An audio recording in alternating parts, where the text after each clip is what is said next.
Hey YouTube, along with post 1975, interesting question. It's been a while since I've done one of my sort of vloggy, talky videos. This question, it's kind of or video I should say, is inspired by the fact that someone left a comment a few weeks ago, and I've been thinking about it a lot. On one of my early videos, and came back and left one of my later videos and said it's good to see, you know, where you've come from, how you evolved, how you've changed, you know, and you seem to be doing quite well. And it was an innocent enough comment, and it said, how big do you want your channel to be? And I've never been asked that. Why would you be asked that? It's an odd question, but it's an interesting question because it really got me thinking.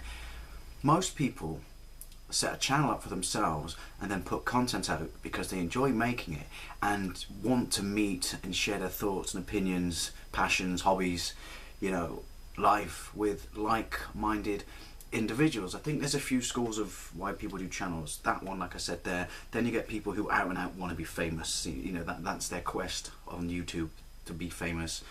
Whether it happen or not, I don't think it will, but there's nothing wrong with that. You know, each to their own. There's not to say there's a right or wrong answer. Then you get people who become extremely popular, but that's a byproduct of the fact that their content or their videos are very good.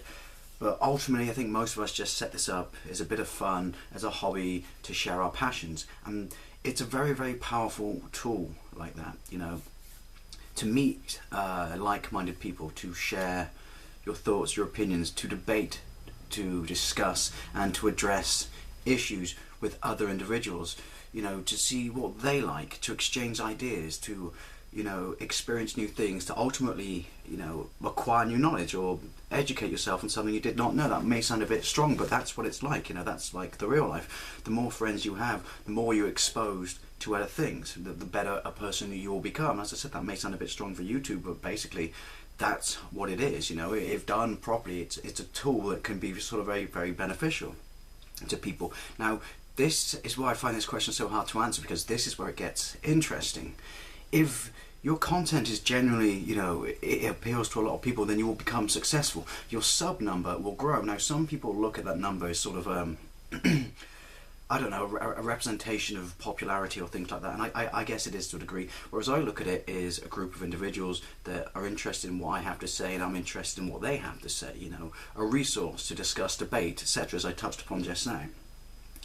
So the bigger that number gets is good, because the bigger it gets, the more people you're exposed to. So, you know, more different sort of mindsets, opinions, things people enjoy, like, you know, movies, games, anything, you know, cars, toys, stuff like that. But the bigger it gets, the more you're exposed to a bigger wealth of sort of, you know, opinion and knowledge, and that's nothing but a good thing. But here's where I'm kind of, it's an interesting question, because eventually it's going to get to such a point, and I'm talking, you know, excuse me, we're probably talking 10,000 subs plus, I guess, but at some point, the bigger it gets, it's going to be counterproductive for those of us who set this up just to experience and meet like-minded people, because I try my best to answer every comment I can, and dependent on the topic of the video, what I put out there, it's getting more and more difficult. Generally, I'm sort of 3 videos behind in answering comments, and most of the time, on an average video of mine, it'll probably take me 2.5 to 3 hours to answer all the comments, and it's getting to the point where it's getting more and more difficult. So the bigger you get, you're not going to be able to have that sort of same hands-on social interaction. And, you know, and I'm talking, as I said, big channels, because there are channels out there that perfectly, you know, sum up that you can still do this, you know, like the Steve Benways and the Asian Guy Gamers, you know. They're like, to me anyway, bigger channels, and they maintain this level of, I guess, intimacy. That sounds weird, you know what I mean, with the people who watch them. But then you look at some of the bigger channels, and people start getting annoyed with them, which is, oh, they don't answer their questions anymore, they don't answer their comments anymore. But they do, but they can't answer all of them. You know, it's a question of logistics, isn't it? There's only so much time in the day. So when some people, you know, unsubscribe and walk away, you know, thinking that person's changed, what they don't see is they may have sat down there for hours and hours and hours and answered, you know, like 50, 60, 70 comments. You can only do so much with the time you have. So this is why it's an interesting question, because the bigger you become, do you think that somewhat the reason you initially set your channel up kind of gets lost along the way? And by that I mean you can't respond to everyone, you can't exchange ideas with everyone. whereas when you were smaller it was so much easier to do so. This is why I find it such a difficult question to answer, because ultimately, how big do you want your channel to be? I want my channel to be nothing more than a tool, means to exchange, you know, views and opinions with like-minded people, to share our passions. And yes, I guess to somewhat of a degree, the bigger it becomes, the harder that is to do. You can always put in the effort and try and do so, try and maintain this relationship, but some people are just going to go, well, he used to reply to my comments, he no longer does, and walk off.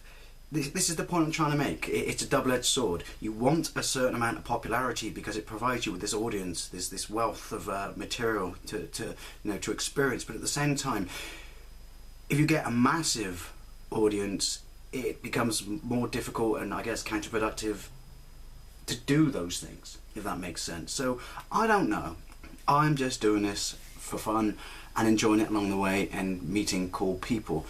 I don't honestly know how big I want to be because it never really pops into my head, but it is an interesting question if you stop and think about it. So I don't know, am I just waffling? How big do you want your channel to be? And be honest. Thank you very much for watching, and I'll see you later.